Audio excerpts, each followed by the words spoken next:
Welcome back to our Peace Through Strength podcast, brought to you by the American Security Council Foundation. I am your host, Joy Votrobek, back with our senior analyst, Laurence Sanford. Nice to be here, Joy. Larry, did you have a good New Year? I did, and you? Yes, thank you. Looking forward to 2024. I hope everyone else had a good New Year.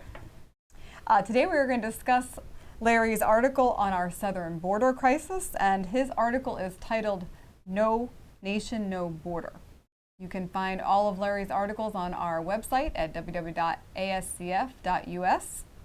Please consider joining our newsletter for updates on all our articles and podcasts. Also consider donating to help us promote public awareness of national security issues. And Larry, I'm going to start off with your beginning quote here because I thought this was very good. You said, millions of illegal aliens are invading the United States, endangering national security, changing American culture, disrupting the social fabric, and costing citizens billions of dollars a year.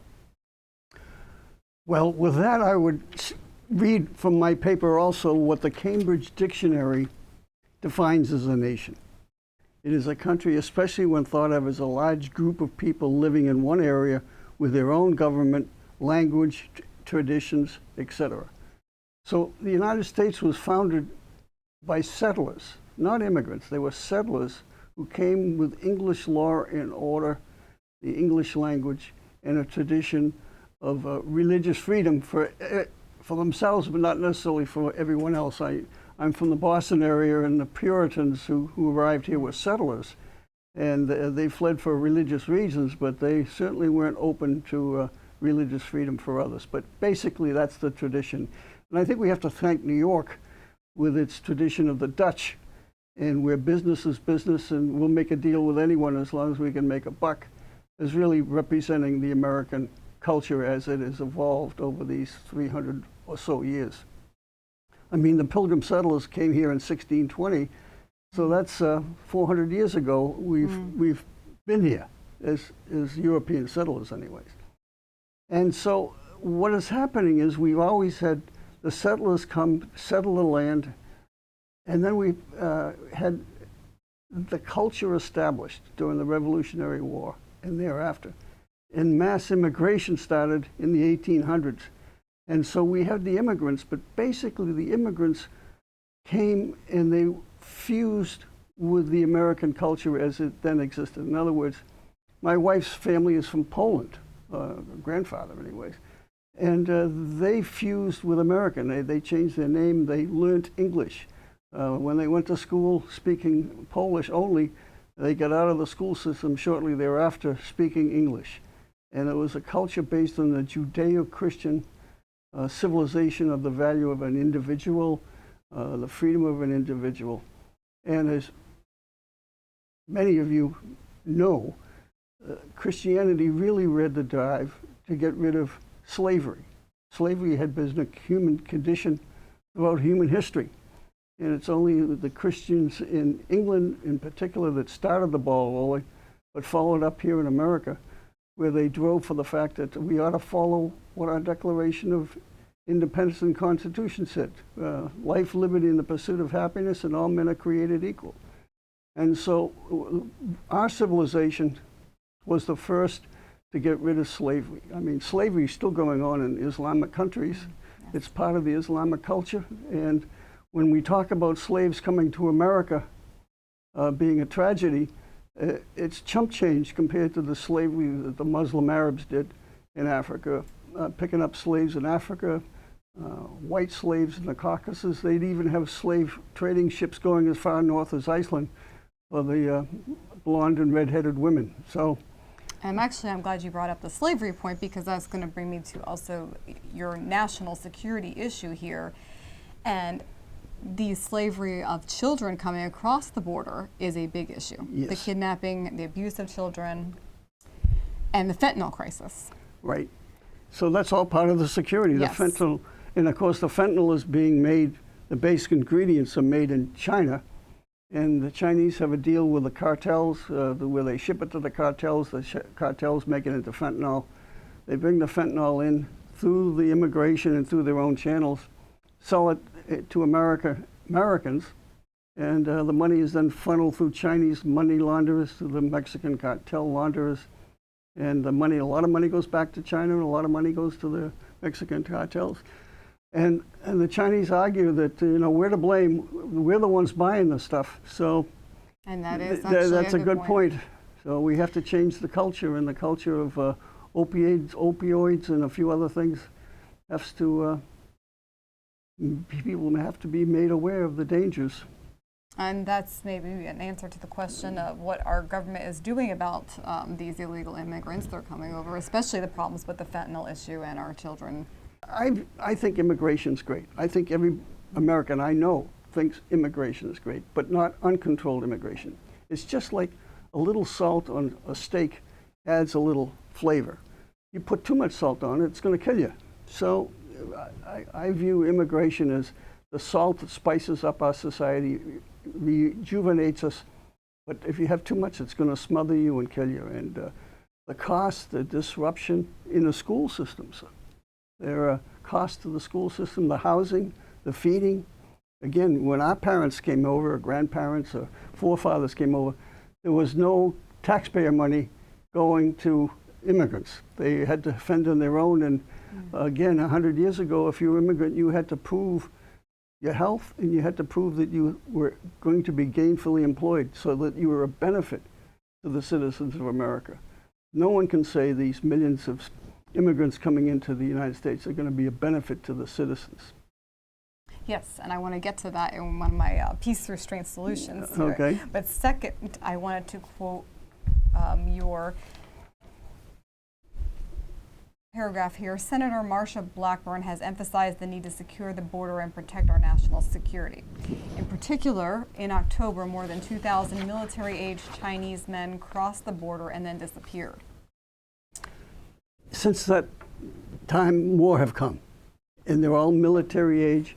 And getting out of China is difficult, and it takes money to get out of China. So one of the thoughts is that they might be coming here to establish a fifth column. There's Chinese communities in every major city. So it's very easy for a Chinese immigrant to blend in with the Chinese communities, and they're pretty tight-knit, so they're probably pretty safe also. So the thing about these particular immigrants, they're all male, they're all young, they're all fit. And there's a reporter down there in the Darien Gap, I forget his name, but he has written extensively on the immigration coming through the Darien Gap in Panama, which separates Panama and Colombia. They're coming up through the Darien Gap, and the Chinese males sort of stand out in that they follow rituals associated with the People's Liberation Army of China. They're all fit, they're not breaking a sweat when they come through this jungle march.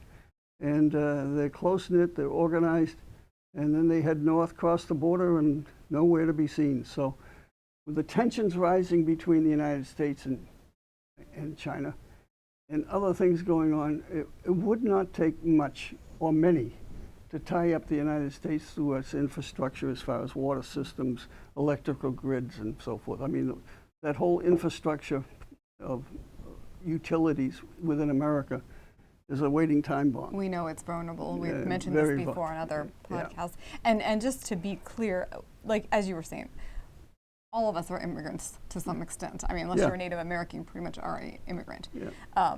And the Chinese are certainly welcome to come immigrants, but there are certain that may be coming that mean harm to us. We should know who they are. But not only then, we have these Muslims coming in.